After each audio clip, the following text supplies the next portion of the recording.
in Asia, good evening in the US, and if someone is somewhere in between, good middle of the night. Ladies and gentlemen, distinguished participants, it's really a great pleasure to address you in this session on partnerships with startups to promote innovation in developing countries, which we're jointly organizing with Bourne to Global. And I'm sure you're all waiting for the exciting new ideas of the pitches from the startup entrepreneurs and don't necessarily need another speech. So let me be very brief. Throughout history, development has been accelerated and pushed by entrepreneurs and by innovation. What's specific, though, to the current era is that digitalization makes innovation much less capital intensive. And what that means is that the entry barriers for entrepreneurship in digital solutions have been reduced. And in principle, companies should be able to grow rapidly and catalyze fundamental changes in the way we do business, we work, and we consume. Of course, this is subject to some extent to having access to the data and the data not being monopolized by the platform giants which benefit from large economies of scale. And we heard yesterday from the advisor to the Korean Prime Minister on digitalization, what Korea is planning through its data dam to provide that access to entrepreneurship that allows them to use the data as a currency for their innovative activities. Indeed, with the expansion of digital platforms, we're seeing the emergence of entirely new business models, novel and meaningful ways for governments and citizens to interact, and new solutions to age-old development challenges. Think, for example, about the way learning has changed for our children, thanks to online content. Indeed, without this, the current crisis would have had an even bigger negative impact on so many of our young. Think of the way M-Pesa has changed access to finance for the poor in East Africa, and how fintech more generally promises to radically change how we work on financial inclusion. Think also of the way environmentally sustainable production can be incentivized and monitored through blockchain technology, for instance, in the harvesting of sustainable tropical wood. Or think of the way drones have become indispensable in our work on disaster risk assessment and management. The recent pandemic has highlighted the essential role of digital technology in keeping people, businesses, governments, and countries connected. In China, where I sit, for example, e-commerce has been a critical component of alleviating the impact of COVID-19 on rural households. Korea's recent history offers a lot of good examples of how technology, including digital technology, can be harnessed for development. And at the heart of Korea's success are the strong foundations: good education system, a sound infrastructure, including digital connectivity to prevent a digital divide, and a regulatory environment that encourages innovation and entrepreneurship.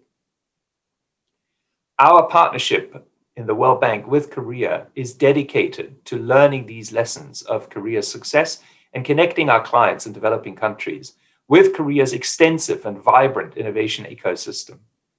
Let me use this opportunity to thank our Korean hosts today for this partnership. I'd like to highlight two World Bank programs in particular, which are dedicated to harnessing innovation for development: the Technology and Innovation Lab and the Disruptive Technologies for Development program. The Technology Innovation Lab provides technical support to World Bank teams to experiment with and adopt emerging technologies. The Disruptive Technologies for Development, DT4D, provides financial support to bank teams to experiment, to apply, and scale up disruptive technology solutions in their World Bank Group operations. And in just a moment, we'll hear from startup entrepreneurs on their proposed technology solution for the DT4D 2.0 challenge. Let me just close by giving you some examples of what the previous DT4D challenge supported in terms of applied development solutions based on AI, data analytics, geospatial technologies, blockchain, digital platforms, Internet of Things, and unmanned aerial vehicles. The World Bank Group office in Korea partnered with DT4D to help developing countries access such solutions. For instance, we worked on the utilization of drone technology for smallholder farm monitoring in Vietnam and in Indonesia. We worked on the development of regional battery storage and e-mobility policy and programs for the Pacific Island countries. And we worked on accelerating energy transition through battery storage systems. Final example, innovative solid waste management in Cambodia, including through the use of Internet of Things. All of these examples, by the way, are showcased on the GIGF2020 website, and I would invite you to go and have a look to see what is possible when you bring innovation and development together. This is just the start, and I think we and our partners can do much, much more to harness innovation and technology for sustainable development. And I'm sure that after hearing from our startup entrepreneurs, you will all agree with me. So with that, let me thank you again for this invitation, and I look forward to hearing the pitches from the entrepreneurs.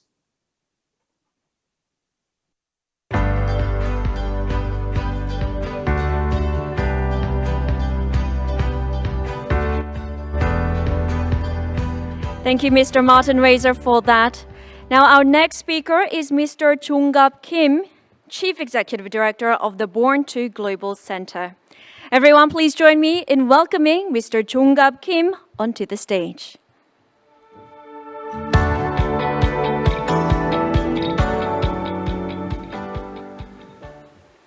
Thanks to Mr. Martin Razor, Country Director of China, Korea, and Mongolia of the World Bank.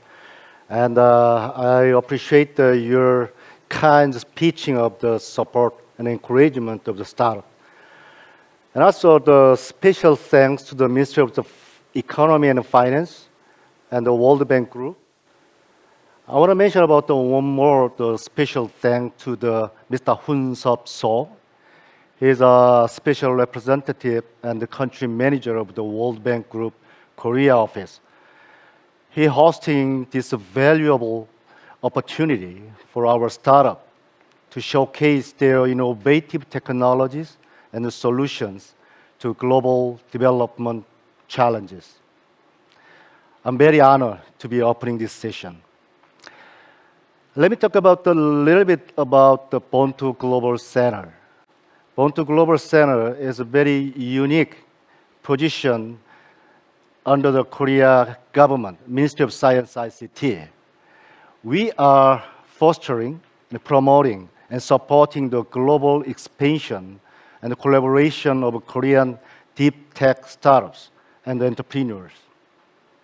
Through a very high competitive selection process to evaluate the global business readiness and the product market fit and the global demand and the capacity of startups. We select most innovative deep tech startup of Korea. With these member startups, we provide a series of continuous consulting services to the global market expansion channels through tech matchmaking and cross-national joint ventures and the project sourcing with the global organization. In this case, with the World Bank Group's DT4D challenges. GIGF2020 is about the global innovative growth. I don't know who made this title, but the title itself, Global Innovative Growth, contains two main characters of the startup, which is sustainability and scalability. To be a sustainable business, startups should have very innovative idea or technology. And especially for the global market, they have to have a global innovative idea and technology. And the main character is scalability. It means a growth. They should be scalable with the global market. So I think the GIGF, it made for the target of the startup. And I very appreciate the World Bank Group and the Minister of the Economy and Finance to invite the startup in this big forum event. For the GIGF2020, with the World Bank Group DT4D team, Bourne to Global Center has a source of 50 innovative key startups that are participating on the GIGF online exhibition website. Among these deep tech jewels, 4 startups are here with us today. Time and space data solution, Dtonic. Life-saving water solution, THE.WAVE.TALK. Farm as a product, farming as a service, n.thing. And the cost-effective and eco-friendly non-fired brick manufacturing technology, InnoCSR. I believe that these startups will present innovative and sustainable solutions to technological need of the World Bank's Global Development Project. I believe startups will be the key players in post-pandemic innovative growth and the enablers of digital transformation and green growth around the world. In this regard, Bourne to Global Center recently launched a new global collaboration paradigm among deep tech startups to promote the formation of an international joint venture between startups to enable global collaboration in deep tech. Bourne to Global Center will continue to play the role of gardeners of loonshot disruptive technology entrepreneurs and the industry-leading innovation that will present new solutions to global development challenges. In my conclusion, as Safi mentioned earlier today, let's join our startup in taking risks, even in the face of failure. That's the great secret to achieving important breakthrough. Thank you again.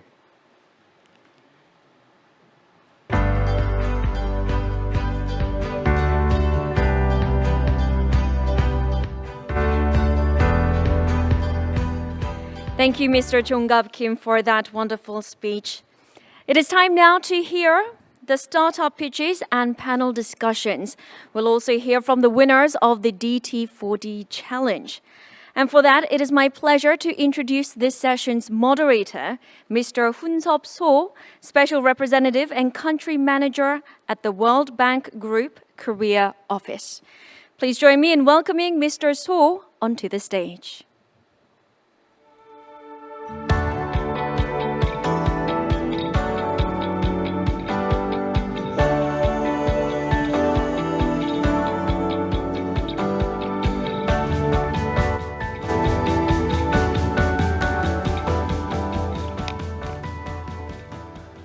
Okay, welcome everyone.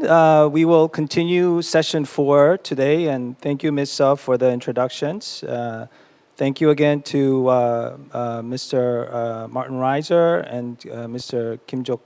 Kim for your remarks. We heard from Martin how the World Bank is leveraging innovation and technology to support developing countries. We also heard from Jongkap. He talked about how startups can support also development and provide new solutions for global challenges. Now we will introduce 4 innovative Korean startups that will pitch their technology-based solutions for development and receive feedback, comments, and questions from a panel of World Bank and industry experts. This is part of the World Bank's Disruptive Technologies for Development program, which we heard from Martin, DT4D for short. This program is supported also by the World Bank Group Korea office, which I head. Now, DT4D supports the experimentation and adaptation of innovative technologies, and this is a core part of the mandate of the World Bank.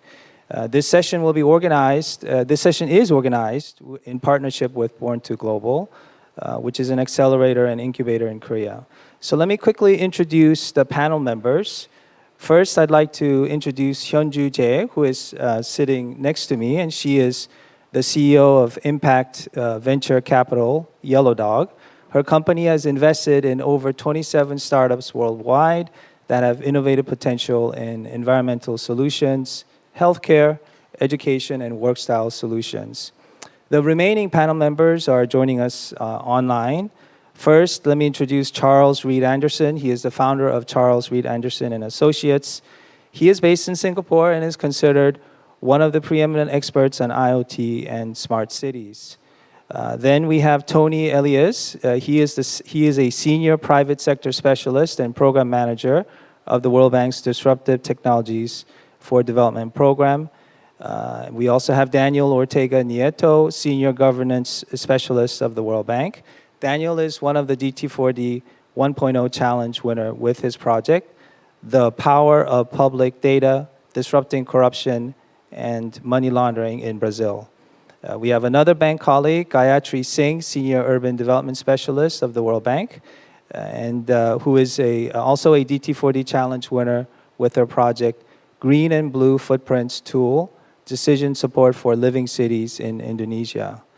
Now, the session is organized into two parts, digital and green innovation. Each session will have two startups presenting. The digital innovation startups are, number one, Mr. Yongju Jun, CEO of Dtonic Corporation, which is a company that has developed a spatio-temporal big data engine called GeoHiker. Their technology is currently being used in the development of Korea's COVID-19 epidemiological investment support system. Then we have YoungDug Kim, CEO of THE.WAVE.TALK, which has developed an Internet of Things-based water sensor that can test the drinkability of water in a more cost-effective and easy-to-use method. Next, we have two green innovation startups. First, I'd like to introduce Seungsoo Han, Chief Strategic and Operating Officer of n.thing, that has developed the world's first modular farm concept that offers both scalability and cultivation efficiency. Next, we have Yoonsuk Lee CEO of InnoCSR Ltd, which is a company that has invented an environmentally friendly brick which can mitigate air pollution. So welcome. If we have time after the panel discussions, we will take questions from online participants. You can post questions through the YouTube chat box. Unfortunately, we have a tight timeline, so we may not get to all your questions. However, we will try to collect all questions and post them on our GIGF website with responses from the startups and panel members. Now, before we start with the startup pitches, we're going to ask Daniel and Gayatri to very quickly talk about their experience as winners of DT4D 1.0 challenge. This is the previous challenge, and the reason is I think they can provide us a little, based on their actual experience, some insights about how the World Bank works with technology providers to offer their solutions to developing countries to solve key critical development challenges.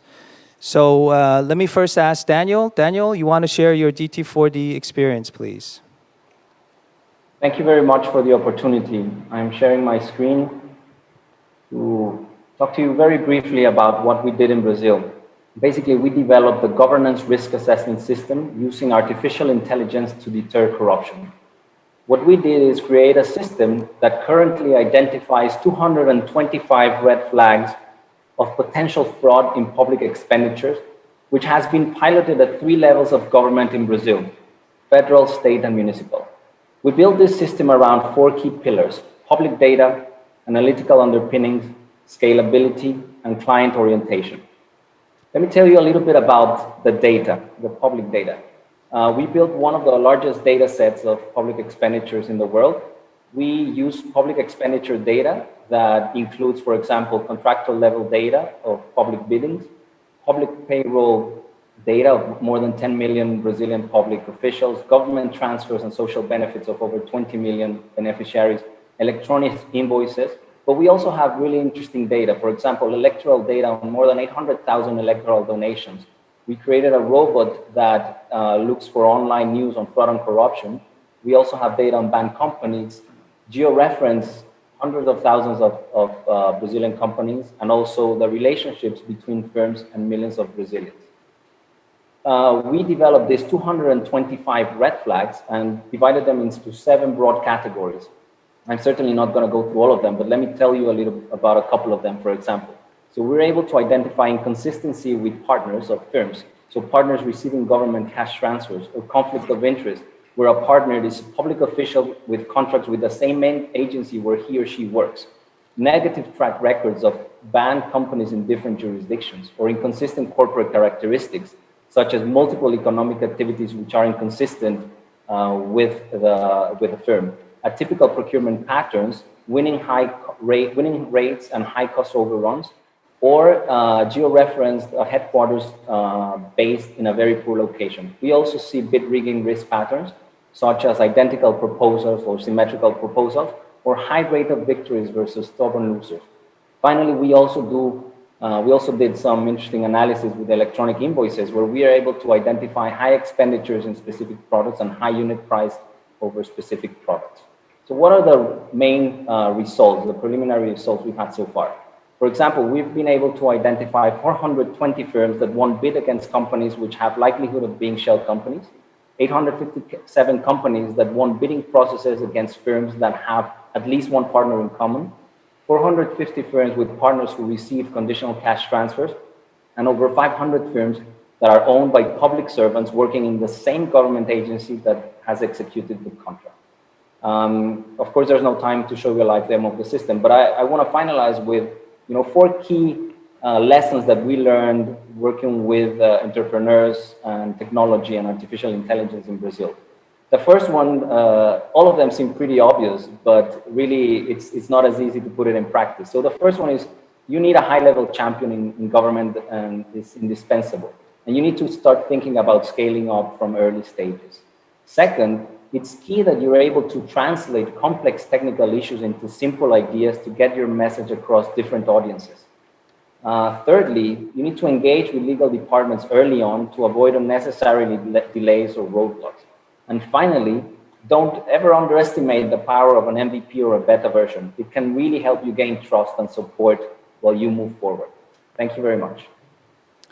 Great, Daniel. This is such a great example of how the World Bank is using emerging technologies such as AI to solve really critical real-world problems in developing countries, such as corruption in governments.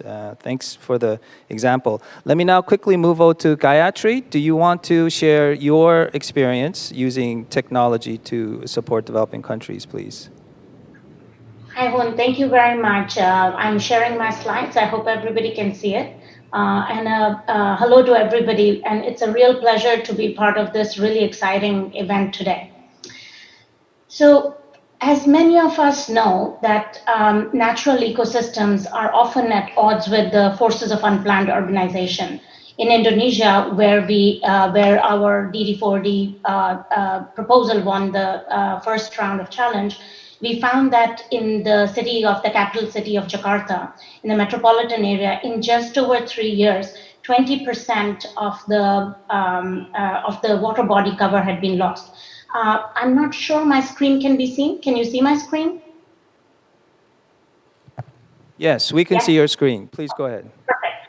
All right. So yes. So in just 20 years, in just 3 years, 20% of water body cover was lost.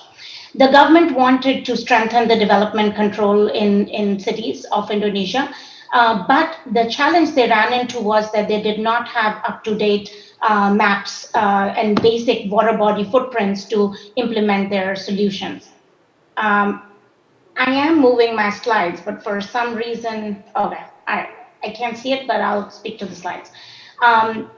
So without up-to-date maps in many of these cities, the government solution was manual surveying. They were taking Google Maps and they were manually digitizing, which was not only prone to error, but also it would be very difficult to monitor using that basis and update all of these maps over time. Our DT4D solution was to combine the power of satellite imagery, machine learning, and interactive visualization to generate low-cost geospatial data in the form of footprints of water bodies that could be scaled up to several cities and updated regularly for periodic monitoring of specific areas. So happy to share that our proof of concept worked and was really appreciated by the Ministry of Spatial Planning. And in the process, which is what I want to focus on today, there were several non-technical lessons learned working as a partnership between a World Bank team, a tech startup, Green Cities Watch, and a government agency that was trying to innovate but needed support. Allow me to share 3 insights. First, instead of the business as usual approach that we often take at the bank to working with the clients, the tech startup proposed an innovative approach, a modified rapid iterative prototyping. What we did was to structure 5 sprints where we worked with the clients very closely and iteratively, and where the client learned in small pieces about the progress that were being made, saw the live results of the testing, which were very early, or starting from very early on, asked questions, explained their context, and was able to course correct as we went along. This process not only built a mutual understanding of the problem and gave a stronger solution, but it also built a very strong relationship between the World Bank team and the ministry, which we have leveraged in many ways beyond this project. So in other words, technology became a doorway to our collaboration and was a gift that kept on giving. The second, and on a not so positive note, the World Bank team learned that there were high transaction costs to managing a young startup that was quite inexperienced in working across different cultures, and particularly in the way they were approaching governments. We, of course, addressed this issue early on. We created an intense supervision model and did a lot of hand-holding for the client meetings. But while we were successful, what this meant was a lot of cost for the teams in terms of time and resources. Finally, the startup team also had a lot of learning. So the one thing that they learned, which was an important lesson, and that is for other startups who will be presenting today as well, the development challenges are complex and need to be carefully understood from different dimensions. For instance, fit-for-purpose accuracy of mapping using the techniques we were using was simply not enough for the government because the law required 90% accuracy to map the water bodies for development control, or that the government was not allowed to use cloud computing solutions that were needed to keep running the models over time. By the end of the process, we believe, and the startup would attest to this, the startup was more humble about the limits of their technology in the real world and learned how to better think about development challenges when working with governments.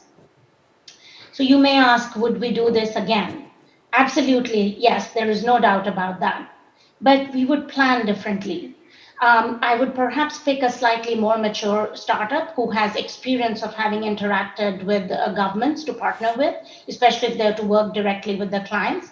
And I would also plan a bigger supervision budget and resources to make sure that any errors don't happen. All right, thank you, So, Gayatri. This is my concluding slide. I just want to leave you with this reminder in my closing. Think big, but remember that the best big idea is only going to be as good as the implementation of that idea. Thank you very much, Hoon, and over to you. All right, thank you. So very good insights about some of both the benefits and challenges of working with startups. But I would say at the end, the benefits outweighed the challenges because you did come up with good technology solutions to solve, again, a real issue in Indonesia. So now we come to the heart of this session. Let's start with the 4 pitches. Just to remind you, we're going to start with 2 first for digital innovation, followed by 2 for green innovation. So let me ask Mr. Yongju Jun, CEO of Dtonic Corporation, to deliver his pitch. Please come to the middle of the stage. I believe this will be in Korean, but there are 2 channels, or there are channels available for both English and Korean. So please proceed. Thank you. Thank you. 안녕하십니까. 디토닉 대표. Good morning, everyone. My name is Hyunjoo. I'm the CEO of Dtonic. So today I would like to tell you a very interesting story. 왜 우리가 데이터에 집중을 해야 될까요? Why do we need to focus on data? Well, because before that, I would like to talk about Archimedes Samedis. I'm not sure whether I pronounce it right, but it means a person that counts sand. Then how much sand will we have? I mean, will we have more sand grains or more stars in space? We have more stars in space.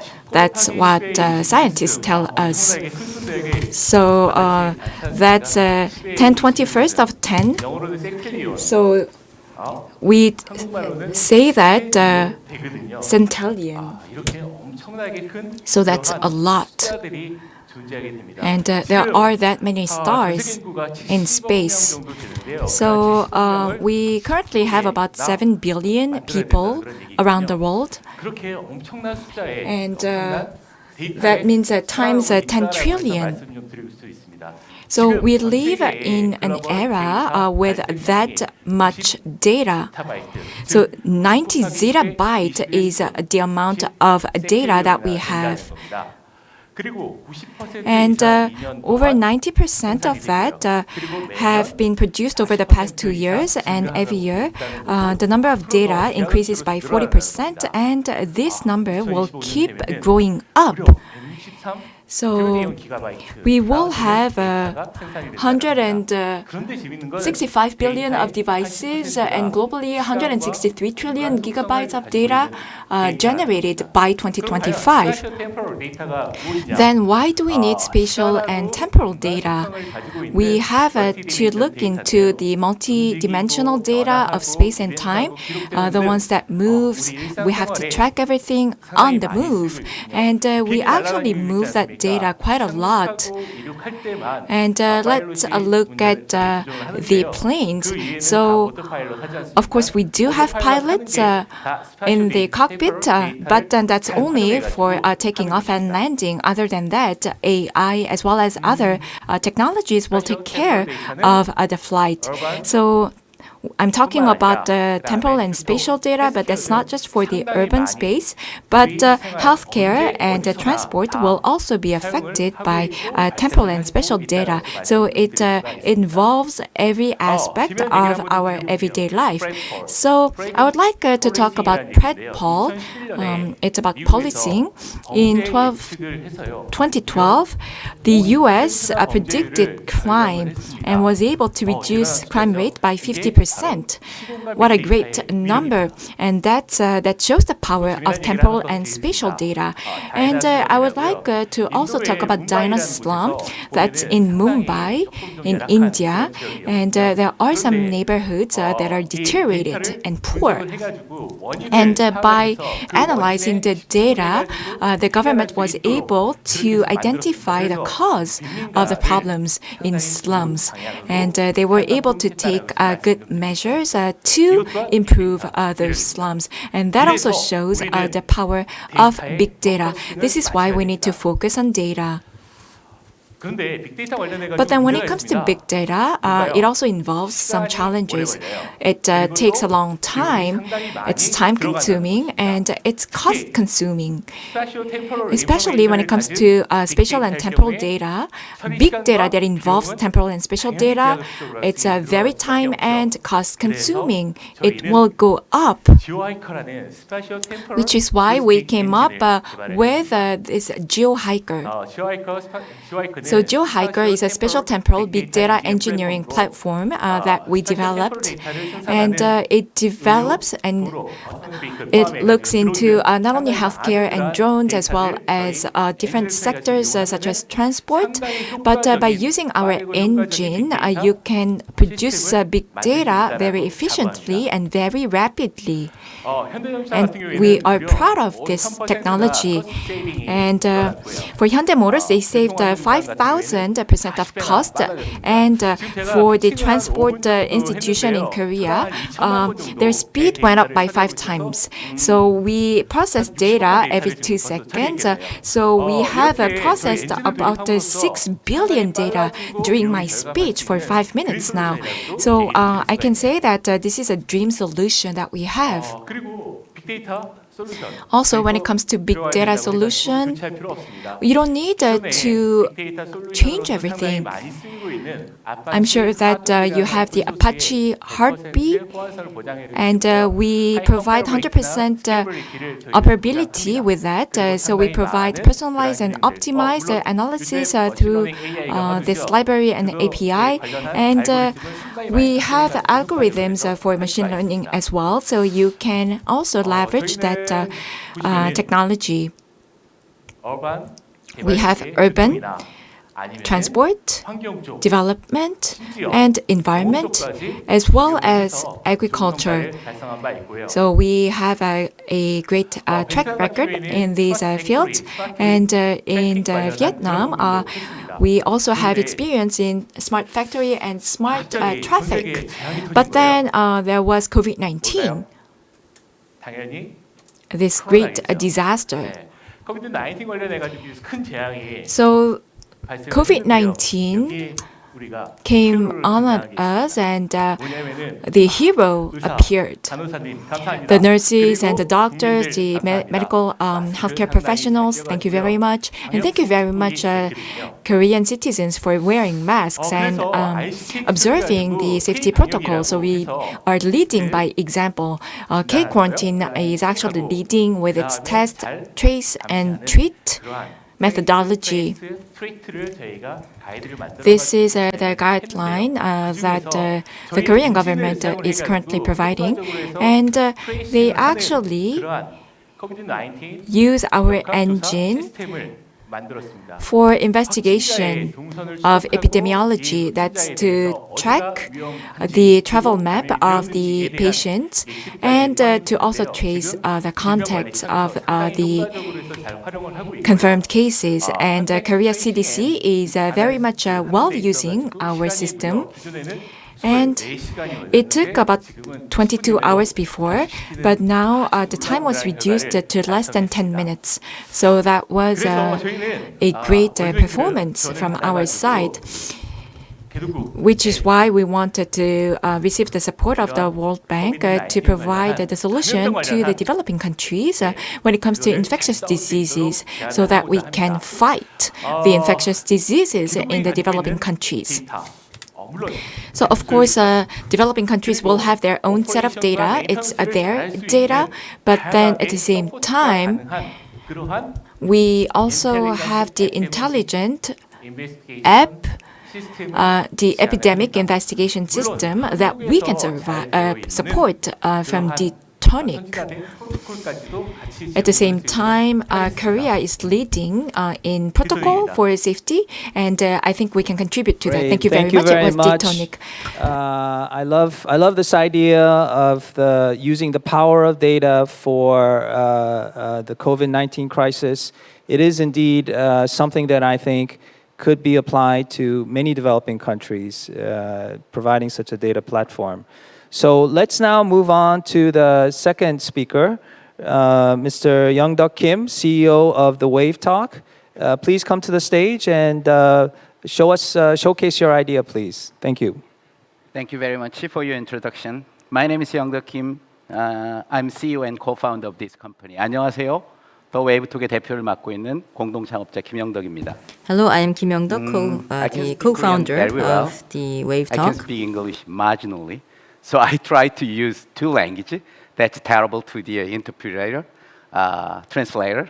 I'm sorry about that. Thank you for your help in advance. We developed a brand new water sensor to detect bacteria, virus, and microplastic in it. There is a legal limitation for those impurity, but it's still transparent to our naked eyes. There has been water sensor in this world. I think most of you have not seen that because it's only used in water purification center. The price is like 10,000 US dollar, or at least several thousand US dollar. Every air purifier, they have sensor in it. But no water purifier has sensor in it, because the sensor itself is more expensive than water purifier itself. I'm explain why, and with this substantially low price, IoT water sensor can create better healthy world. World now expending 800 billion US dollar to secure clean water, to supply clean water. But every year, under 5 years old children, 500,000 children die every year because of their infected water. Basically, even in developed country, to supplying water is very long journey. Here in Korea, the water pipeline is more than 200,000 kilometers. That's 5 times bigger than the Earth itself. So even though we send the clean water at the water purification center, at the end of the water, at the home, we don't know it's clean or not, because the pipeline is very old, like more than 50 years, and it's very long. Why to check the water quality is so difficult? So why the sensor is so expensive? Simply saying the impurity in the water, such as bacteria, virus, and microplastic, the refractive index is this impurity is almost same to that of water itself. Means that we cannot differentiate it. Even with the more bacteria and virus in the water, it's still transparent to our naked eyes. This is why even in developed country, in a year, the biggest incident more than 20 times. And just one incident affected more than several 100,000 people. That problem will getting worse in underdeveloping country. THE.WAVE.TALK developed the left side one, right side one is the water sensor. You just take the water in that glass and then put it in our tiny station, and it's going to tell through your smartphone this water is drinkable or not with some specific figure called NTU.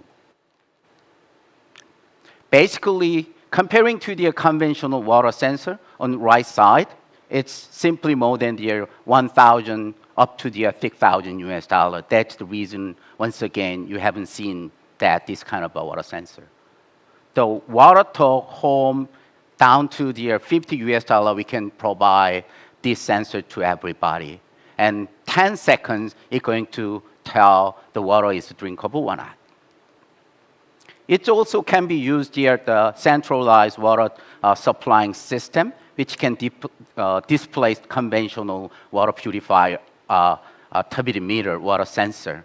And it can be embedded in the water purifier at home, as it's very small comparing to the smartphone. You can see the size. Also, this B2G water purifier turbidity meter is comparing to the conventional one. It's less than only about 15% something in terms of price. We have been testing this new IoT water sensor with some local government and successfully prove our price and performance. So next year, we're going to put this sensor in the line of the municipal water system. As you can see here, if you check the water quality at certain site by using our IoT water sensor, we can collect those data through our cloud system. So basically, by combining all this big data from the water, we immediately check the water quality at certain site. And if there is something wrong, we can prevent any further bad thing happen. So this substantially low price IoT water sensor can be incorporated in the municipal water supply chain. And also we can distribute this IoT water sensor to the customer so they can check the water quality at home. By collecting these all data, we can have nationwide water data to prevent the water infectious cases. Not only in city, but in a rural model. So there are several kinds of the water supplying sources. So if one can bring this sensor, they can check the water quality by themselves. After distributing, supplying this IoT water sensor, we would like to setting up kind of a local joint venture with a certain country. Then we can maintenance and monitor this data. This is my last page. So we are watching a picture for the same street. And only after 13 years, all horses gone, and then it's displaced with your automobile. That's well known, but for those automobile, almost all model is from the one company, Ford T model. Ford T model price is about 25% comparing to other companies' car. That was great revolutionary changer. We developed only 5% or less IoT water sensor. With this, we think that we can save the most lives on Earth. THE.WAVE.TALK. My name is YoungDug Kim. Thank you very much. Great, thank you. This is actually a reminder that not all innovation is necessarily digital. And again, this is a great example of how innovation could be applied to solve critical problems in developing countries. In my travel, I've also lived in various continents. Water quality is and can be an important issue. So this is, I think, a very timely and good solution. So now we're going to ask the panel members to react, pose some questions. Let's divide the questions by the two startups. Let's start with Dtonic first. And I'm going to now ask Hyunjoo, who is sitting next to me, to pose her question and comments. Hyunjoo, please. Yes. Hello, everyone. My question is basically regarding the difference between the emerging market conditions and the developed market conditions. And if we move to the emerging markets, data infrastructure will be quite different from that in the developed market. And I'm wondering what's your plan to tackle this challenge in terms of infrastructure quality. 답변하는 시간도 워낙 타이트해 가지고 해서요. 빠르게 좀 답변 좀 드리도록 하겠습니다. Give my answer. So, according to the World Development Report published in 2016 by World Bank, so if we look at the developing countries as well as the emerging markets, do you know the penetration rate of mobile phones? 8 out of 10 persons have mobile phones in those countries. And we know that sub-Saharan Africa is known to be a poor region, but then 73% of people in the sub-Saharan Africa have mobile phones. So I talked about our geo-hiker system. The good news is that with that, we can help those countries effectively fight infectious diseases with mobile data. And with that, I think that I somehow addressed your question about the infrastructure for data. And even if we look at Korea, Korean officials who manage infectious diseases in Korea use a cloud service so that if you have the internet available, then you can use it anytime, anywhere. That would be all for me. Just a short comment. We do have a digital divide. We've seen a difference in the access to internet across countries, especially between advanced and developing countries. So it is something that we need to be aware of when thinking about digital solutions. Let me go to Daniel now. Daniel, you want to jump in and pose your question and comments, please? Yes, thank you. This is great. Thanks for the pitch. I'd like to know if the algorithms are trained or could be trained to infer COVID-19 related economic impact on specific sectors such as agriculture, manufacturing, or tourism by using the data that you have, location data. Thank you. 질문이 너무 좀 예리한데요. Yes, thank you very much for the very sharp question. Well, first of all, the social and economic impact of COVID-19 would be very important to infer. And so it was confirmed that different regions and industries in Korea were discriminately affected by COVID-19. So we used the population, the floating population now, the sales and the business districts, weather. So these types of different data was analyzed. We trained the algorithm and we have the finding for that. Well, over 50% for some regions and industries were hit even harder than other regions. And I think the same would go for the developing countries as well. And of course, it is very important to use the data to spread the virus. But then I think using the data, we will be able to let me really now help go to Toni. Do you want to jump in, please, with your question? Yes, absolutely. And thank you for the very informative presentation. I would like to know what measures Dtonic has in place to ensure the confidentiality and privacy of the data processed as well as stored by the solution that you are providing, please. Thank you very much. Thank you for pointing that out. So Dtonic's GeoHiker is a data processing engine, a fast and efficient engine. So when it comes to ensuring confidentiality and privacy, it can be easily integrated with the third-party solutions. It was designed that way. And we are actually using that under the COVID-19 pandemic.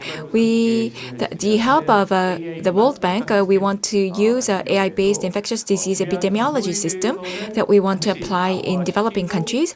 And important information, of course, will be encrypted, and sensitive information will be de-identified so that individuals cannot be identified. And we do provide such solutions even now. I believe we can apply that in developing countries. Let us tell you more about what's happening in Korea. So let's say you have this public official and they do not have unfettered access to the personal information. Only the high-level officials dedicated to that work can access the identifiable information that we cannot access.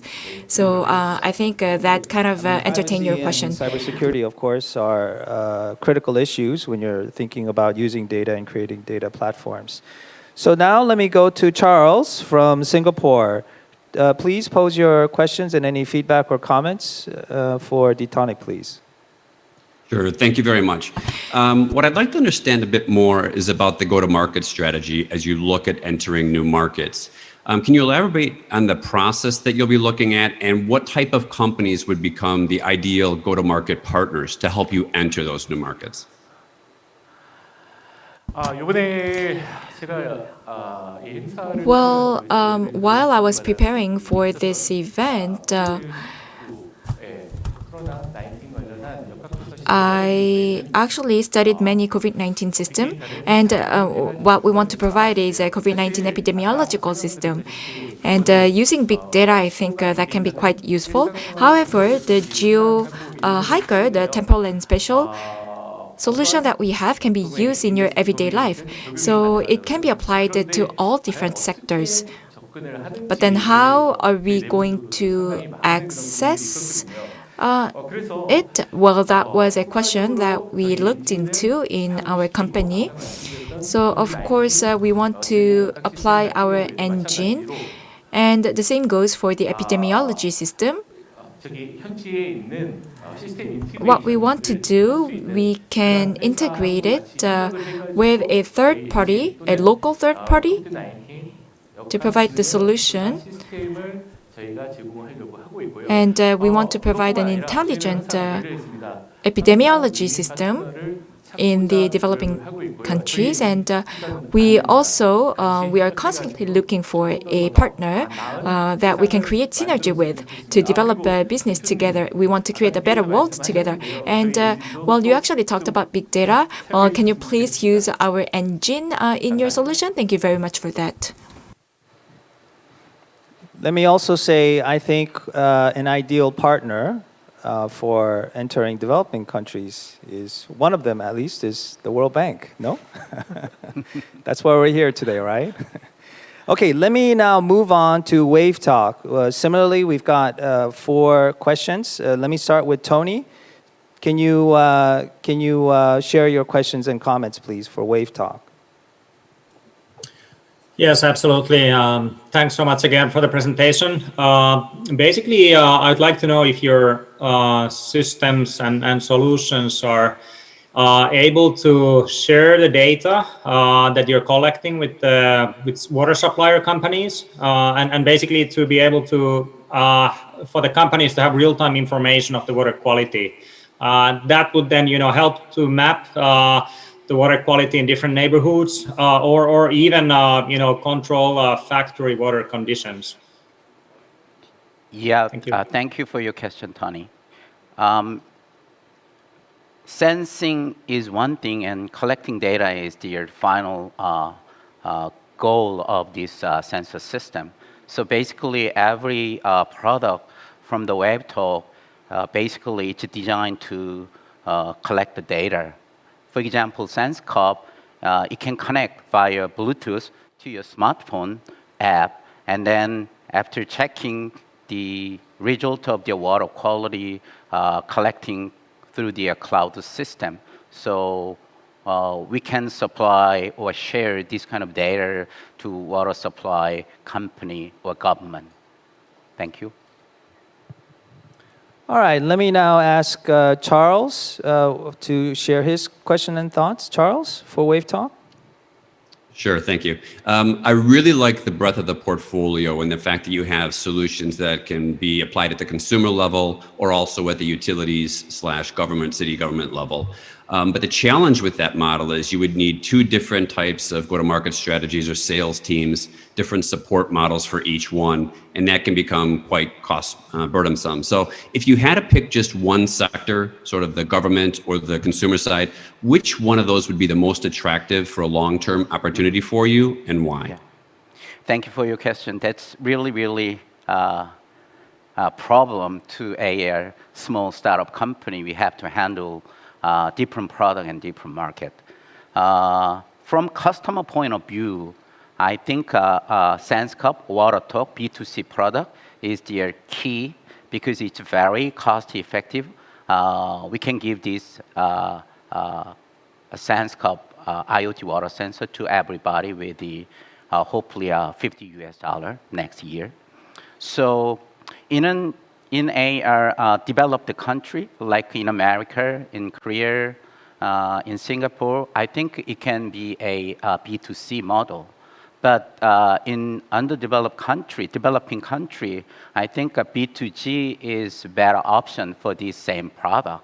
So a government or a water supplying company, they can distribute this IoT water sensor to every end of their water supplying system, and then they collect the data, and they simply check the problem site in real-time manner.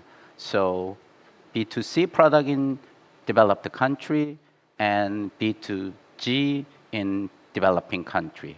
Thank you for your question. All right, let me now move on to Hyunjoo. Can you share your thoughts and questions for WAVE.TALK, please? Yeah, thank you for a great pitch, and you have a great and very ambitious vision indeed. I can see your solution create the immediate impact in the developed markets where general infrastructure is well set.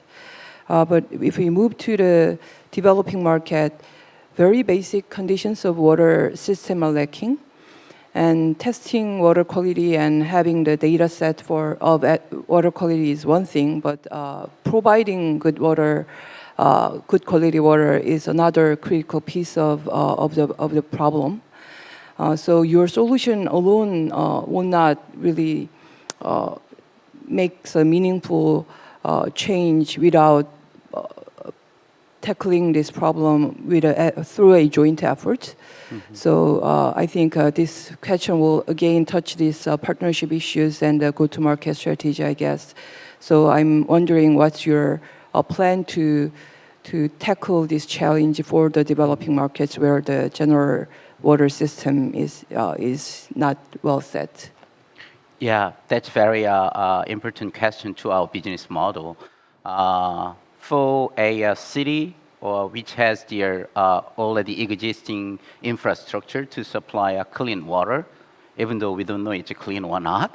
So for that, we like to put this IoT water sensor to check the final quality of water just before using it.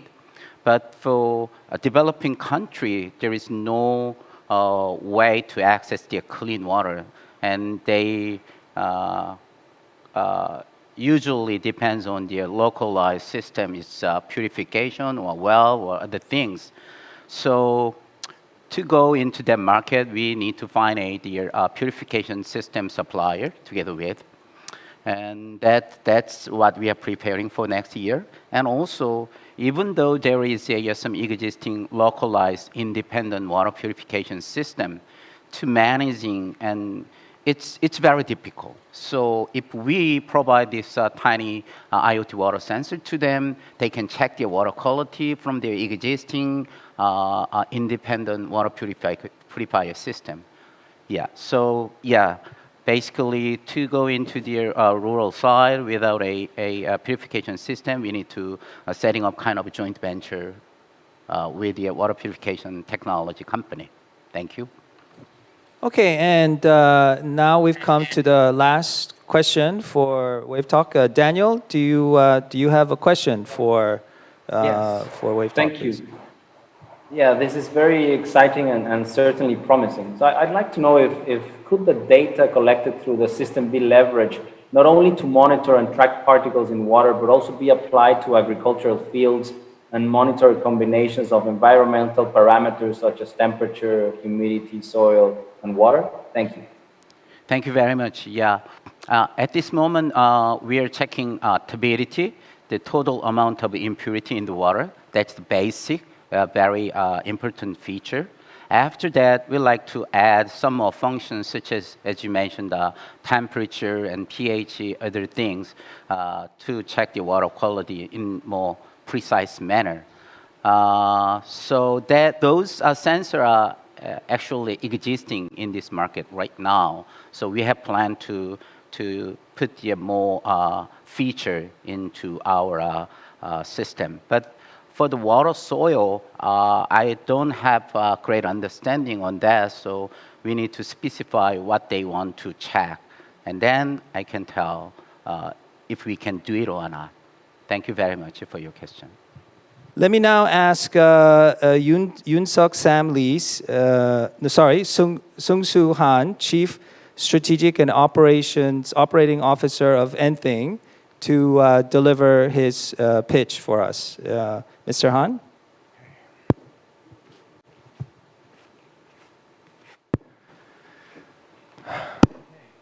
Hello, everyone. I'm Chief.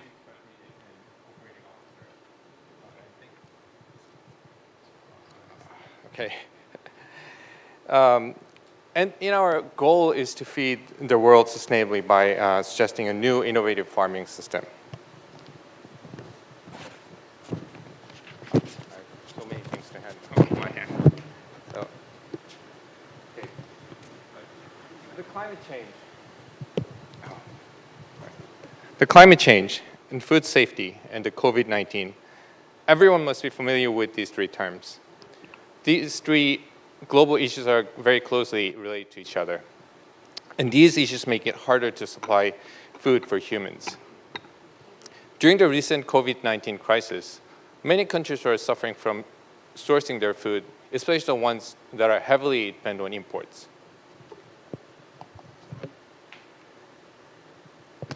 So in this context,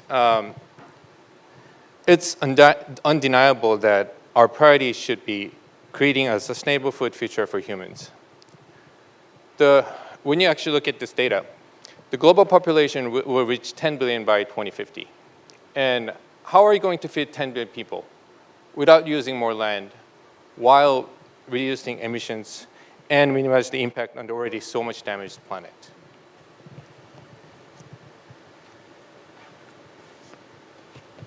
The conventional farming method is highly affected by the uncertainty of the weather. And so we wanted to avoid the uncertainty of traditional farming. So we wanted to come up with more stable, more sustainable, and safer farming method. So we combined agriculture and IoT to enable farming with a perfectly controlled environment.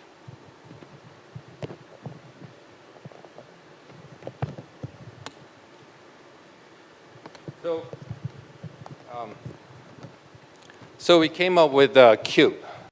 The Cube is modular vertical indoor farming system that's equipped with FAS, the farm as a product and farm as a service concept.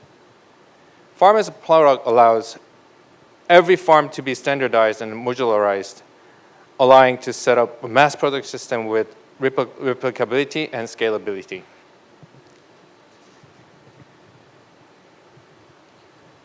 And Farm as a Service allows the control and monitor every Cube solution regardless of their locations. The Farm as a Service operates the facility automatically and enables the remote control of the farms. It controls every device to maintain optimal environmental conditions for growing specific crops. And together, the Cube system can service the farm as a complete package. And we believe that this is the solution for sustainable food production.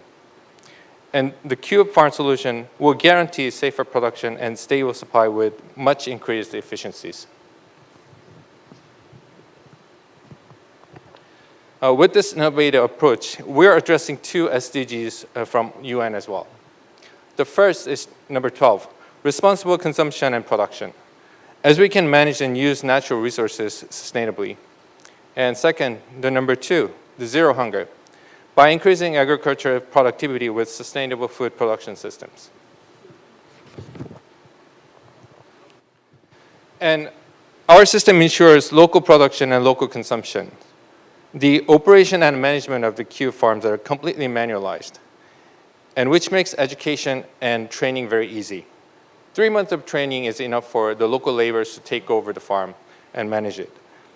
After initial delivery and training, maintenance and availability of upgrades are ensured by our FAS system, the Farm as a Service.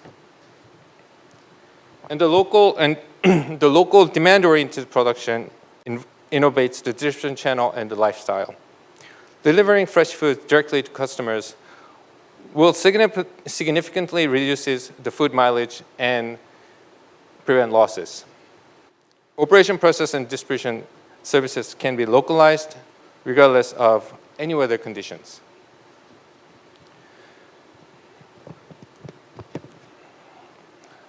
Sorry. So currently, our farms are operating in Seoul and Abu Dhabi, and by the mid next year, we'll be expanding both sites for better capacity. Now, we can enter any country with localized operation system. First, we have to find a partner in local region, and then we set up a POC. With the POC, we conduct a local cultivation test and select the optimal crop for a specific market. And after that, with successful result, we can expand the farm and start distributing the products to the local market. So, recently, the UAE Minister of State for Food Security visited our site in Abu Dhabi. We're the only farm that's been operating and supplying during the COVID-19 in UAE. And we received attention for contributing to the local industry. Most of the materials are used for production can be locally sourced, and then we can create a new industry for supplies for the farm operations.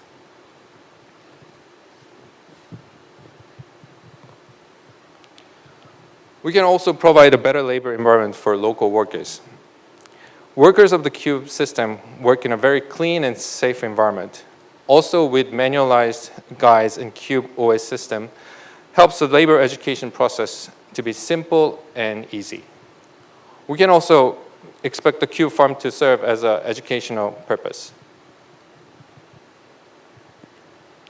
So, Abu Dhabi is just the beginning, and soon we'll be running our farms all over the world where it needs. And currently, we're discussing new sites for Maldives, Cuba, Guam, Kuwait, Kingdom of Saudi Arabia, and Qatar. Okay, so the Cube will go wherever the humans are, even to the Mars. And thank you very much. Great, thank you. Food security is often a major issue in actually not just developing countries, but also in developed advanced countries. So this is possibly one of the solutions to consider to address such issues. Now let me move on to the second speaker for this sub-session, Yoonsuk Lee. He is the CEO of InnoCSR. Please come to the middle of the stage and deliver your pitch, please.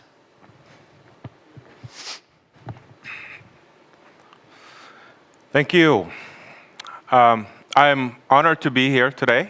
My name is Yoonsuk Lee, and I will be presenting on and introducing our Good Brick system, which is an eco-friendly, non-fired brick business in Nepal.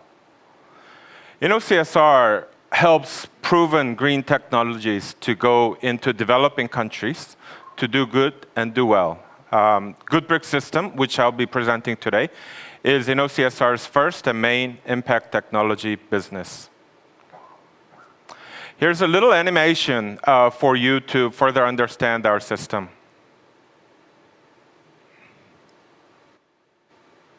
Brick kilns have been one of the main causes of air pollution in many of the South Asian countries. Not only air pollution, but it has been causing many social and health issues, such as respiratory disease for local people and human rights violations on workers on the brick kiln sites. Introducing Good Bricks System as a solution. Good Bricks System uses soil, cement, and soil stabilizer to produce non-fired bricks. Good Bricks System solves many of the headaches of brick manufacturers, from environmental issues to labor issues, sourcing of coals, and the government approval issues. The best part of the Good Brick system is that it increases productivity up to 10 times by automating the system and making the manufacturing process indoors, supplying bricks to the market all year round. This way, Good Brick system delivers more revenue for brick manufacturers. Proven impact technology from Korea, Good Brick system is now available throughout Asia by InnoCSR. So what are you waiting for? Adopt Good Brick system to do good for the society and do well for your business. Contact us for your nearest location at www.innocsr.com. As you can see in the picture, baking bricks at brick kilns causes serious environmental problems. But not only environmental problems, it causes social issues such as child labor or gender inequality. Despite all these problems that brick kilns are causing, central governments cannot ban or stop the brick kilns to work and to burn. Because, number one, the economic growth depends on infrastructure projects and construction projects where bricks play a major role. Number two, there's a massive increase in urbanization of population. In Nepal, where we operate, 7% every year, there's an increase of 7% in urbanization population. And as you can see on the screen, that world map of brick production is actually taken from the World Bank report, which was published recently this year. But as a consequence of all these bricks burning, as you can see on the third point, Nepal constantly ranks on top 10 countries of most polluted countries in the world. So good brick system uses soil, cement, and soil stabilizer to create non-fired bricks. InnoCSR is in the business of soil stabilizer, of manufacturing and distributing soil stabilizer. And we teach and educate on how to make non-fired bricks. Our system has 3 advantages. It delivers higher productivity, it's eco-friendly, and it's labor-friendly. As you can see on the screen, on the right is our good bricks, where in terms of its looks, but also the strength, the water level, and even the cost is better than the traditional fired bricks. The good brick system increases productivity significantly. It usually takes about 28 days to produce a fired bricks, but we cut it down to 5 days. And second point that we'd like to deliver on productivity is that we can be produced indoors. So 365 days during rainy seasons, during nighttime, we can produce the bricks. The third point is the initial investment into good brick system is 1/5 of building a new fired kiln. So the productivity increase is expected at minimum 3 times to maximum 10 times for existing fired brick solutions to transfer to our good brick system. And this links to the brick manufacturer's economic bottom line and their profit, so which is a very strong reason to convert. The picture that you see on the left is a traditional brick kiln. It's a typical one. And as you can see, they hire about 200 to 300 average number of illegal foreign workers. They hire illegal workers because they do not want to follow the national labor laws. And all of them, pretty much, are under extreme line of poverty. We do this with machines. Good brick system meets Nepal governments and international governments standards. We recently finished a report and testing from Nepal with Tribhuvan University's civil engineering team from the request of Nepalese government. And Nepal follows Indian standard code for construction. And we have met all the criteria and exceeds, and we're delivering excellent qualities on the bricks. For bricks, strength is the major part. And international norm is 8 megapascal or 8 MPa. And as you can see on our screen, our bricks surpass this requirement. When we were entering Nepal, we did extensive stakeholder analysis and interviews. And Nepal brick kiln owners, when they were changing to our system, they can make more money. And they can be stopped being called human rights violators or air polluters. So they have a win. The Nepal government wins because there's less pollution and they have more bricks supply to rebuild themselves from the earthquake. The local people who live around brick kilns don't have to suffer from respiratory sickness. Then they have a better environment, better soil, better water, The Nepal NGOs who actually devote themselves to brick kilns, there's about 100 of them, they win because their mission is getting achieved by transitioning these guys. InnoCSR also is winning because we get to transfer our technology and do well in our business as well. So it was a win-win-win-win-win situation. And that is also a very strong reason for us to partner with global banks. We are replicable and we're scalable. InnoCSR Nepal team has a manualized process on how to do this business. It took 2 years for our pilot in Nepal, but last year when we did our pilot in Myanmar, we did it in less than 6 months. In January, we're scheduled to do a pilot in Indonesia with LG. We're expecting less than 4 months. So we are replicable, we are scalable, and this is getting similar to a franchise business that we can do. Thank you very much. That concludes my presentation. Great. Thank you, Yoonsuk Lee. There are many wins apparently in your proposal, but I'd like to point out the fact that it raises productivity, but also is environmentally sustainable. Those are certainly two things that the World Bank cares about deeply in our support to developing countries. So now let's go back to the panel members and ask them to provide feedback and questions. Let me go back now to Gayatri. Would you now like to share your question, please? Sure, and I'll be briefer this time because I think you heard it already. First of all, really excellent pitches and congratulations on such excellent projects. So for n.thing, let me ask you about nutritional and biosecurity. So nutritional security, could you tell us a little bit more about the food groups that you produce in your approach? How much of a human nutrient requirement are you able to produce in the system? And with respect to biosecurity, vertical farms could potentially be easier to sabotage than large agricultural areas.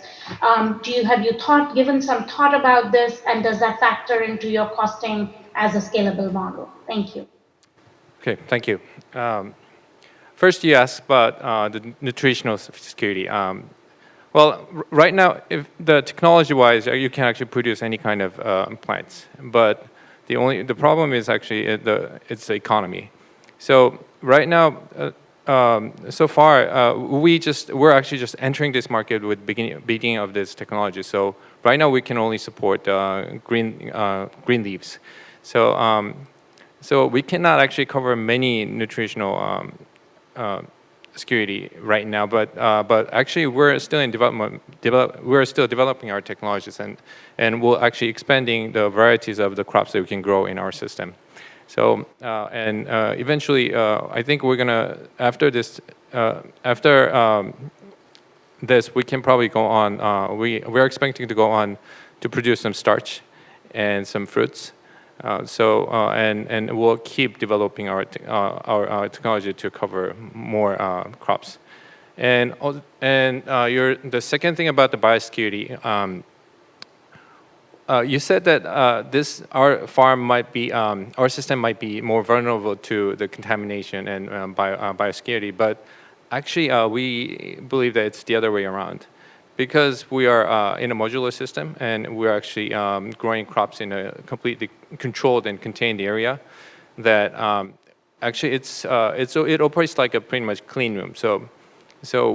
And also it's divided into sectors. So even though we actually pretty much eliminate any kind of contaminants coming into the farm, and even if it comes in, it's all compartmentalized so that it doesn't spread as easy as conventional farms. So I guess and also you in questions you previously asked. If you can keep your answers to 2 minutes, yeah. Yeah, sure. Okay. So yeah, and then also about the water also is treated before it's used, so everything's controlled. So I think it's more secure in the biosecurity wise, and then nutritional we'll have to develop. Okay. All right, now let's move on to Charles. You also had a question for n.thing. Yes, first of all, I'd like to say, being based in Singapore, I really do understand the importance of vertical and container farming since we don't have an abundance of farmland here. And hopefully this comes in a small enough version soon where I can stick it into our parking garage and I can eat fresh Korean tomatoes and strawberries, which I missed for my trips there. But this market is getting very attractive right now, and you're seeing a lot more competitors coming in there. It seems that you're getting into the right countries, but how do you differentiate the n.thing offering from those other competitors going into the vertical or container farming? Well, as I mentioned during my presentation, the difference between our system is it actually gets differentiated by those farm as a product and farm as a service system. So we wanted to make sure that if our farm works in our site, it has to work the same. If they're growing the same crop, it has to work everywhere in the world. And we actually, in order to support that, we actually had to productize our container, and also we had to come up with the operation solution that can actually that can be applied to every container, so that and trying to eliminate the human errors when they're operating the farm. So I think that's the key difference between us and other competitions who were doing similar businesses. Let me also add, I'd like to volunteer if you have containers for fresh fruits. I certainly would love to have one parked in front of our apartment. Well, if you just want it for your home, you don't really need a container. You just need a little rack. Okay. All right, let me move on to Hyunjoo. You had a question for n.thing as well? Yes, and thank you for the great presentation. And actually, we met, I had a chance to meet with the n.thing team, I think a couple of years ago, yes. And you've gone very far from there, and congratulations on the progress. Thank you. And as Charles mentioned, smart farming, vertical farming is getting a lot of attention as an alternative way of producing food under the climate change. But at the same time, people are skeptical about the negative impact on the climate change, on the water consumptions, energy consumptions, and the resulting carbon emissions. And do you want to comment on that point? Okay, actually, the same as, it was also in my presentation. Actually, smart farms, especially those indoor vertical farms, use this very small amount of water. We've actually tried to calculate that compared to the conventional farming growing the same crops. We could save over 95% of the water compared to the conventional farming. So also all the water that we're using in the farm can be controlled, so it doesn't leak into the natures. It doesn't so that it doesn't disrupt any surrounding environments. Also, but the energy-wise, we actually have to use it a lot. But those can be, the energy consumption can be, actually, it will be solved as we develop more efficient system. So I think energy right now, actually, the energy is the issue, but it can be solved by developing technologies. And because we're not, even though we're producing a lot of, we're mass producing food, but we don't disrupt the surrounding environment. So I think it will be better for the global environment. All right, last for n.thing, the last question will come from Toni. Toni, go ahead with your question, please. Yeah, thanks. And thanks so much again for the presentation. I started thinking about my own little gardening experience during this pandemic year. And when I even tried some bitter melon, which I learned that one can actually try to use in kimchi recipes. So maybe one day I'll try that. But in terms of the farm safety technology, so the idea is that it can help to identify remotely issues that farmers actually can have in their modular vertical farms. So what are the considerations that you have for remote areas without access to efficient network, etc.? Thank you. Thank you. Well, for the remote areas, I mean, it is better to have a stable internet connection and power connection. But even though if the internet connection if they don't have any high-speed internet connection, as long as it's connected more than 2G or 3G system, we can actually access our data through that. Our data size of our data is quite small, so we can actually deal with the low technology of the network, and also the right now each modules actually have its own local servers inside. So without the connection, it can still automatically run by itself. The only thing that's impossible with that is if there's no access to the network, then we cannot update real time. But we can actually, as long as we can physically get there, we can actually go service them, we can access them, and even though without the network, it will still run. And then maybe if in a remote area, the power might be a problem, but power can be solved by actually installing a power generator or ESS system.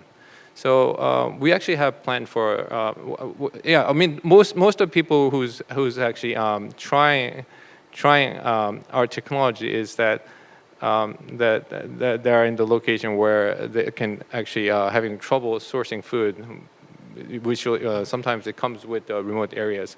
So we actually have a plan to support that.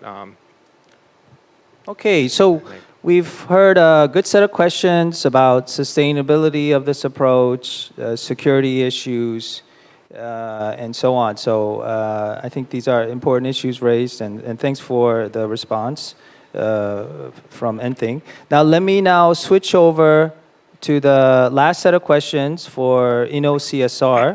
Let me go back to Charles now. Charles, can you come in, please? Sure. First of all, I want to say thanks for the presentation. I do focus a lot on prop tech, particularly in the construction and build areas, so I was really intrigued by your solution. And in a perfect world, governments would set stricter regulations that force brick manufacturers to adopt solutions like yours, but we can't always count on that happening. Now, you mentioned in there that they can do this profitably, and I'd just like to understand a little bit more, because they would have already invested in their plants and assets.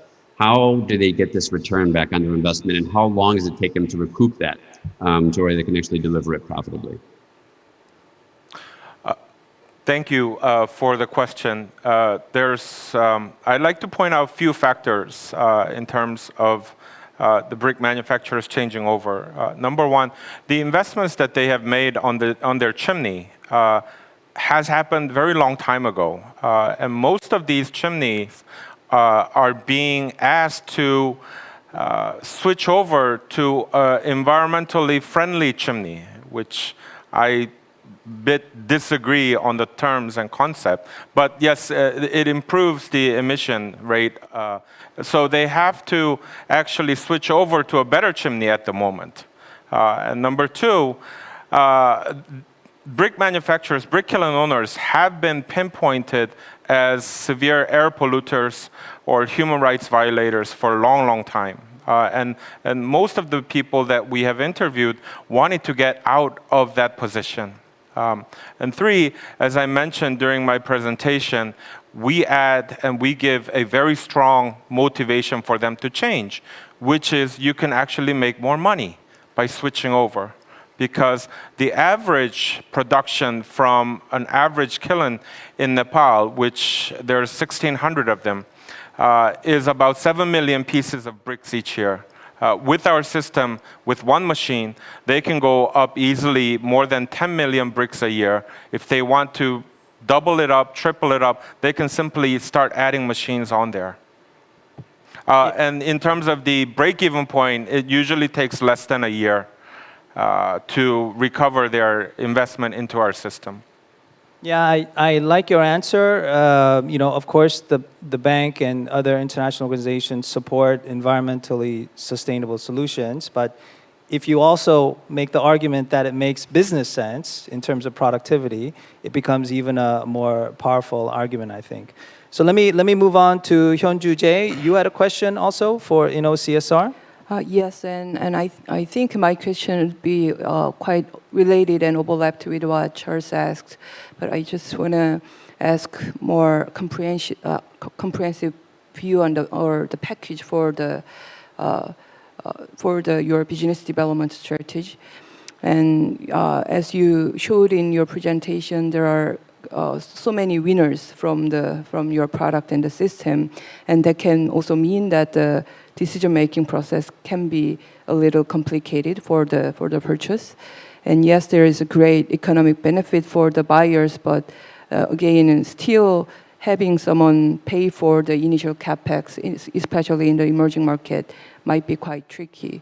So just wanted to hear your plan for the business development strategy, including the potential financing options, services, etc. Right. Thank you. As I mentioned, we manufacture and supply our soil stabilizers to brick manufacturers. Mostly we target two groups of people. One is brick kiln owners, and the other is new entrepreneurs.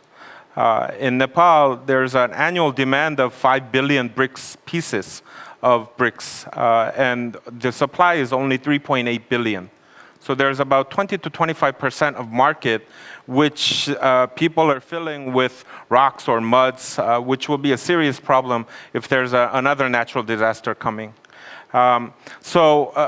In terms of our business development strategy, of course, we work with a lot of more banks, the governments, and et cetera, But our key focus is the brick manufacturers. And most of them actually have money to invest. Most of them are landowners, and they're willing to change. We're especially getting a lot of inquiries from second and third generations. They have their sales channel, their brand, but they don't want to do their father's business of burning the bricks. So they want to adopt a new technology, which is green technology, and carry on the brick business. New entrepreneurs are also welcome to the table as well. We have applied for carbon credit on this because we can completely mitigate or reduce the carbon emission from the chimney to UNFFC, and they're reviewing. We're in the stage of registration. Now, with that, we're seeing also a lot of Korean companies who need carbon credit to pre-purchase the carbon credit. We're talking to Komipo, which is one of the power companies. We're also talking to other financing options as well, who would like to invest in the capex of this and that wants to see the air pollution gone from Nepal, India, Pakistan, Bangladesh, that area. Thank you. Okay, let me move on to Gayatri again. You had a question as well for InnoCSR, Gayatri? Thank you so much, Hoon. And thanks for the great presentation again. So your presentation resonated quite a bit when you're talking about reducing the amount of carbon emission from the kiln. As somebody who's lived and worked in some of these places you're talking about. At the same time, you note that your solution requires cement, which also needs energy for production and has associated emissions. I wanted you to talk a little bit about how do you account for the CO2 emissions from cement in your solution, and how does this compare with the traditional firing methods? And at the same time, we're in the post-COVID, middle of the COVID world, where labor-intensive solutions are going to become more in demand for the medium term at least, and hopefully that will change. So how are you thinking about it? Is that going to impact the demand? Have you thought about that? Okay. In terms of the cement use, we're expecting that we can cut down about 3,000 tons of CO2 per kiln per year. And that accounted also the factors of cement production in there as well. We do note that using cement is a serious commitment, and we're trying our best from our R&D team to reduce the usage of cement. For example, we recently started to use the old bricks or the broken bricks or the ones from the old construction site. You can grind them and mix it with our solution. We were able to reduce 1% of the cement usage out of whole 9.8% that we have to use. So we're continuing these kind of R&D in terms of reducing the amount of cement that we use in the practice. And I think your second question was towards the demand for our solution or system. I think it's a little different from the issue that you raised, which was a labor issue. But in terms of the COVID-19, it has done a significant change in terms of the decision-making process from brick kiln owners. As I mentioned, and this links to the labor issue that you mentioned, simply they can't get the laborers. Now, the 200, 300 laborers that needs to work side by side at the brick kilns, they cannot get these workers who are usually illegal workers under extreme poverty line. And they have all gone back home.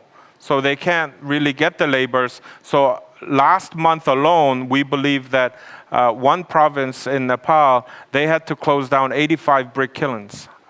And they're actually expecting a severe shortage of bricks in the market, where the Nepalese government now has to do infrastructure projects to go back on the economics. Okay. So sorry to cut you off a little bit, because I think we're running a bit behind now on time. Let me move to the last question, Toni. Can you be relatively brief with your question? Thanks. Absolutely, I can be short. So just looking at the good brick system and how strong it is. So is the life expectancy same as with conventional bricks? Has there been like in a very inclement weather, like tests, are they also the same? I'd like to know about this, thanks. Okay, in terms of the life expectancy, it follows the cement bricks, so 50 plus years, and it's all been tested. In terms of, has it been tested under inclement weather? We need to define inclement weather, but in the desert area with desert sands, we can make bricks. We've tested that. In an extreme cold weather, when it goes under minus 20, 30 degrees, we haven't tested it. But in our areas of operation, we don't have those inclement weather, so we hope to test it later. Okay, I've been allowed 5 minutes as wrap up, but I think it's far more interesting to hear from our presenters and panel members. So let me pose one question. Not all of you can talk about this, but what is the impact of COVID-19 on your business? What sort of new opportunities or challenges do you see as a result of the pandemic? Particularly if you can talk a little bit about those opportunities and challenges in developing countries, I think we would appreciate that. So let me open up the floor to both panel members and also the startup representatives. Does anybody want to come in and share relatively briefly their thoughts on this? Let me go ahead and ask Charles, because I know you've been thinking about this a little bit. Why don't you first start off in sharing your thoughts a little bit? What I've been seeing recently is that actually it's a lot more activity. And I think at the beginning of the pandemic, a lot of companies and cities and governments really went into a what do we do now mode. But for the last, I would say, almost 6 months, people have actually been using this crisis as almost like a call to action. It's forcing people, whether it's a business or a city, to rethink the ways we operate. And what we're seeing is a lot more activity. And I actually think it's going to really be a boom for innovation and technology in 2021. Yes, there is problems. It's not that we want to go through these things, but I mean, there is the silver lining on this, whereas it's pushed forward a lot of things, especially around sustainability. And that's going to create a lot of benefits for the entrepreneurial ecosystem going forward. Okay, let me ask, I think Hyunjoo wants to come in from the perspective of an investor. How do you see the environment changing as a result of the pandemic? I would probably echo some of the messages actually mentioned in the previous session. I think this COVID situation is clearly putting a very serious question to the human on Earth, and a sense of urgency and the sense that we need to really take actions in a much more faster and scalable way is something. Is clearly the pressure I, as an impact investor, am getting. And I think that also will open a window for the immense opportunities for the startups and the entrepreneurs who want to tackle the important and the serious problem for the human being. And that one of the clearly the important problems of such kind will be a climate change. And that is clearly related with all the issues we are seeing in 2020.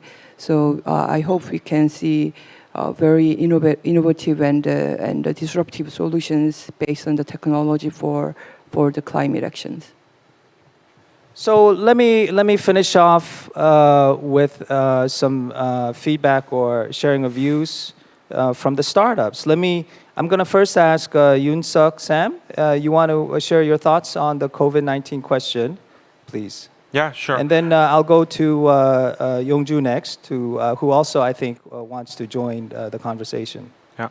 So as I mentioned during the Q&A session, the biggest change for our industry was the labor issue.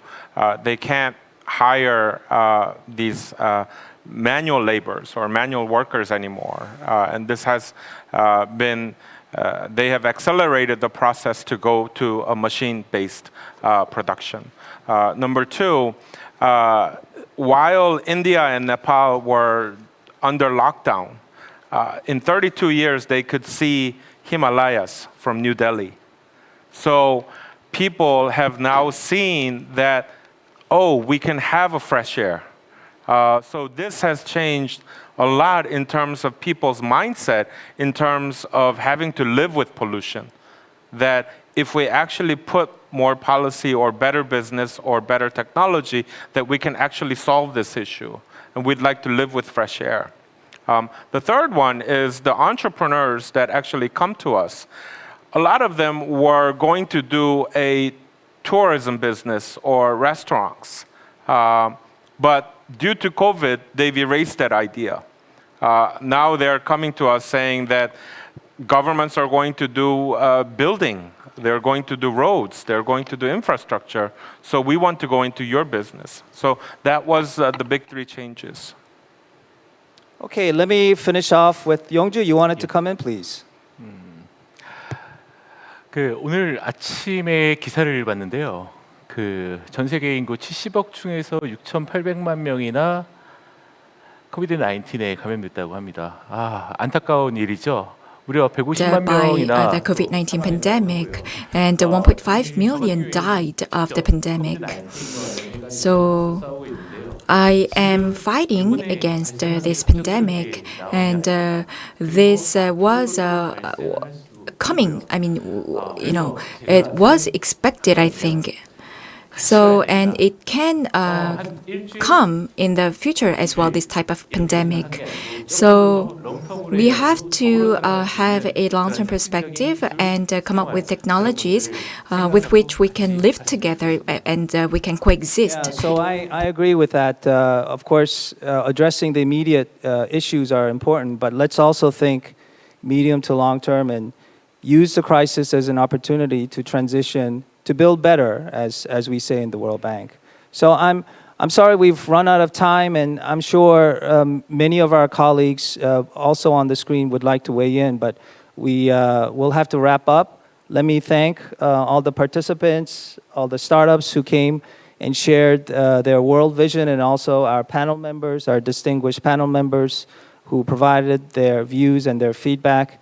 And the last thing I want to say is thank you again to everyone for joining us on GIGF. This is the last session, and we hope to see you next year as well to also promote discussions among global leaders and experts on leveraging innovation and technology for sustainable development. So let me pass the mic over back to our MC of the session. Thank you very much.